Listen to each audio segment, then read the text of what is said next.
মহাভারতের অন্যতম দুই প্রধান চরিত্র ধৃষ্টদ্যুম্ন ও দ্রৌপদী। এদের জন্মকাহিনী ঘিরেও রয়েছে অনেক প্রশ্ন। সেকালের পাঞ্চালরাজ দ্রুপদ ও ভরদ্বাজপুত্র দ্রোণাচার্যের গভীর মিত্রতা রূপ নিয়েছিল মহাশত্রুতায়।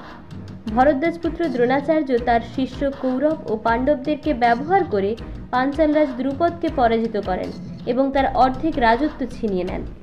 এই ঘটনার প্রতিশোধ নিতে রাজা দ্রুপদ এক মহাযজ্ঞের আয়োজন করেন। তার উদ্দেশ্য ছিল যজ্ঞের মাধ্যমে এমন এক পুত্র লাভ করা যার হাতে দ্রোণ নিহত হবে। কিন্তু দ্রুপদ শুধুমাত্র পুত্র সন্তান কামনা করে যজ্ঞে আহুতি প্রদান করলেও দেবতার আশীর্বাদে তিনি দ্রোণবধী পুত্রের পাশাপাশি একটি অপরূপ প্রভাময়ী কন্যাও লাভ করেন।